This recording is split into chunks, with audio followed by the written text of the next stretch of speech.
I would now like to request Mr. Ramesh Divekar, Chairman, Indo-Japanese Association, Pune, to deliver his talk. He will be talking about My Japanese Odyssey. Thank you, Prashant. Thank you, everybody. 皆様おはようございます。今日は私はまだ忘れてない日本語の部分でご挨拶ぐらいやって、もう少しやってから後で英語の方へ戻りますから、よろしくお願いいたします。私は初めて日本に行ったのは1963年です。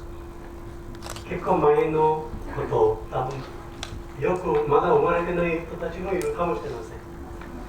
This is the way I went to Japan in 1963. I went by a ship, steamship Chusan, and this was the route. The red line shows the route. And on April 9th of 1963, I reached Yokohama port. Two persons had come to receive me, and this was my dream.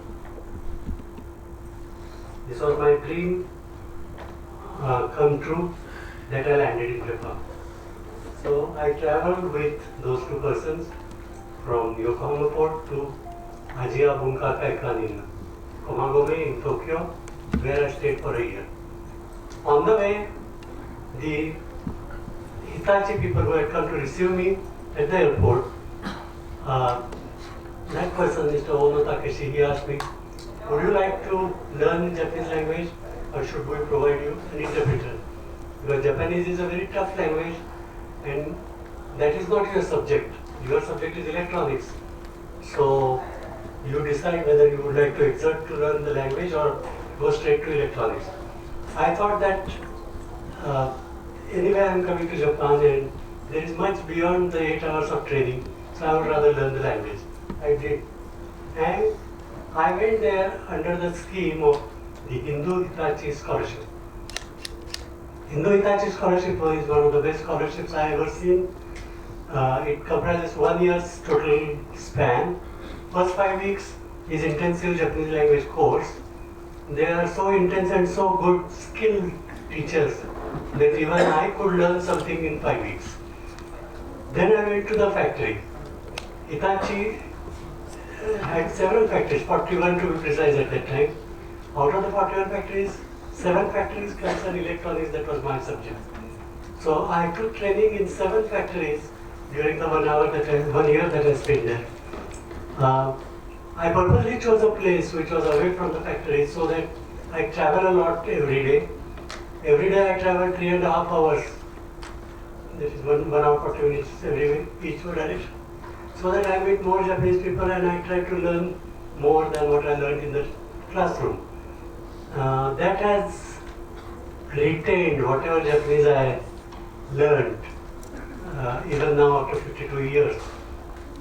It was a very pleasant stay in Japan, especially because I learned the language. In 1964, May I came back and I always wanted to start my own industry. So in 1964, I started my career. To begin with, I just did some kind of apprenticeship in a company. And in 1965 was very eventful year for me. One thing, I floated my own concern, my own company called Technicraft to manufacture some electronic products. Simultaneously, I realized that I was missing Japan very badly. So I wanted to do something for Japan. And I said, before I forget the Japanese, whatever I learned, the best way to keep in touch will be to start teaching it. Rather rude and too bold an idea, but I followed that. And happily, Pune being the city you all know well, there were enthusiastic youngsters who wanted to learn Japanese language. Nobody at that time had ever done any teaching or learning in a classroom. There is one big institute called Anath Vidyarthi Griha, now named Pune Vidyarthi Griha. I knew the trustee, the Grand Old Man, Mr. Gangal. I approached him and I requested him, so he was good enough to grant me free of cost use of some classrooms in the evening time. This is how the Japanese language started in July 65. that completes 50 years, and thanks to all of you for coming so enthusiastically to celebrate it. Now, once I started, the good omen to start my classes was that there was a lady, Professor Mrs. Yamato Kawakami from Meiji Gakuin University. She had come to Pune to do some research, and she somehow liked my idea starting Japanese language education. So she inaugurated my classes, and the push she has given me has lasted 52 years now. So this was the great energy that we got from the Japanese people. 1965 was relatively steadily growing. In early 1966, surprisingly, I got an invitation from Japanese government. It was to participate as an Indian delegate in an international conference. The title of the conference was Developing Nations and Japan, Japan's Cooperation in their Development Plan.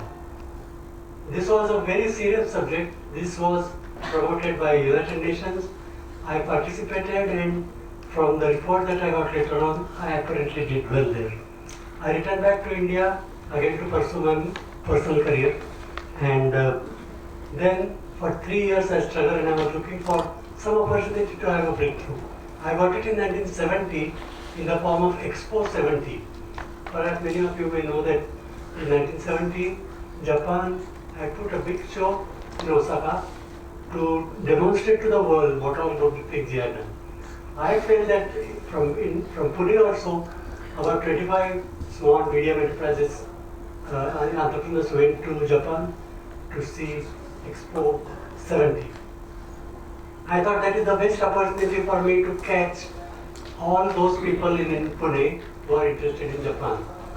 Then first I got hold of some senior respectable citizens, Indian citizens of course in Pune, and with their help we approached Chamber of Commerce, and with the Chamber of Commerce we tied them up and formed Indo-Japanese Association in 1971, and with the blessings of all of you, it is growing strong even today. Then we started